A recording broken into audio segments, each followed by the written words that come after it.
welcome to another coffee review for www.getbean.com. I'm the Mean Bean Machine, and today we're looking at Starbucks oat-based vanilla macchiato.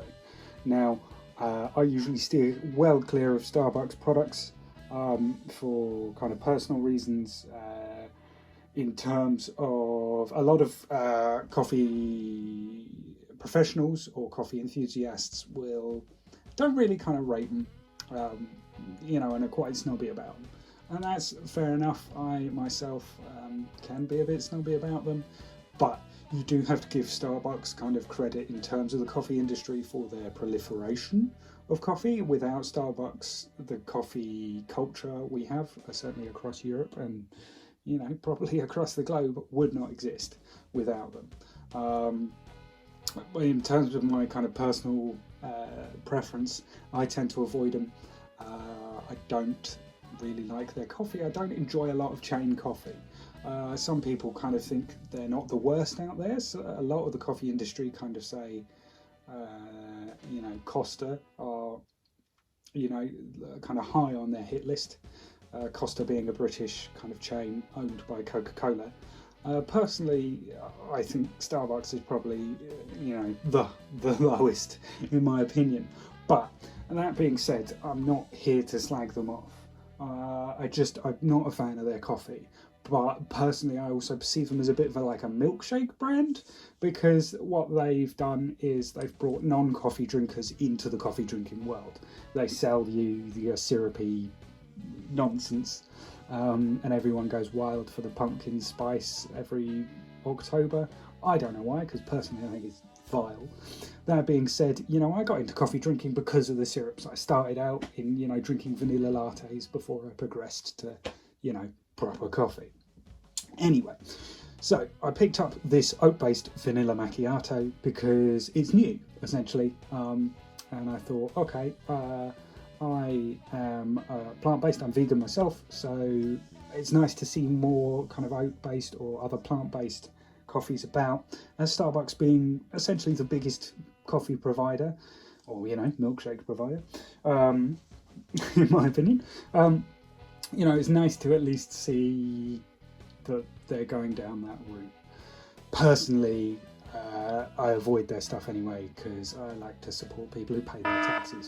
But I picked this up today because it was dirt cheap at £1, which is probably like an introductory price. I feel that's going to go up in price, once it's been around for a little while. But £1 from my local Tesco. So we'll give it a try.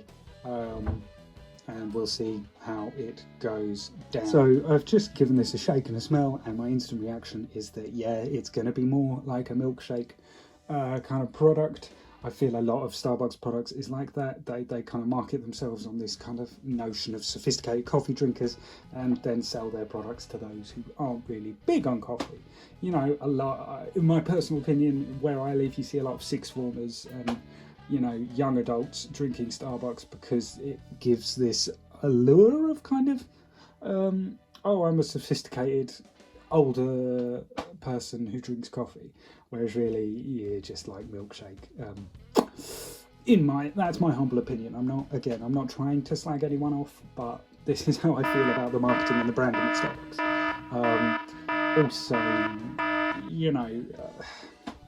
My issue here is, one of my big issues is the plastic.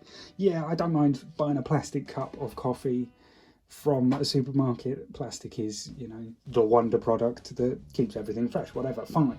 But the fact it comes with a straw, and you don't need a straw for this. And if you do, use your own ruddy straws. Buy bamboo or, paper or metal. Just use a reusable straw. It's just unnecessary. And for £1, and then you're getting all this plastic, and none of that money is being reinvested into the economy because they don't pay their taxes. Please pay your taxes, Starbucks, that'd be great. Hence why I tend to avoid their products. It's not just that I don't like their coffee, it's that I have a moral issue with them. But that's beside the point. But yeah, now you've also got the whole environmental issue of unnecessary plastic. Anyway, we're going to give this a sip, see how it goes down. So let's see what we think.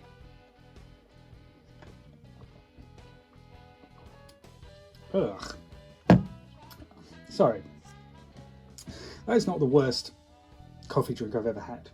That being said, it's got this kind of really bitter aftertaste that I think a lot of Starbucks coffee has. If you drink Starbucks coffee, you get the kind of syrupy flavour first and then this strong bitter aftertaste that doesn't necessarily taste like coffee, but I think that's almost amplified to be like, yeah, this is a coffee drink, rather than vanilla-y drink. I don't think the oat milk, in terms of if that were regular dairy, it's been about 3 years since I've drunk regular dairy, but I think if that were regular milk, it's that would be tempered a little bit more. I don't think oat lends itself to those kind of flavours. The vanilla is not particularly sweet. It's a very sweet sugary drink, I'll give them that, but the vanilla doesn't come through enough to be like, that's a vanilla milkshake with a coffee twist. It's too sugary, yet not a milkshake. So it sort of counteracts my initial criticisms of them of being a milkshake brand, but then that horrible bitter taste, I really can't see why people would enjoy that. I imagine it's going to be a massive hit, and if they maintain the price point of £1, why not? It's just not for me. Sorry, Starbucks. But yeah, to the point of actually I'm going to struggle to finish that. Yeah. A delicious blend of chilled coffee, perfectly paired with smooth, creamy oats. Nah, it's not. It's... yeah.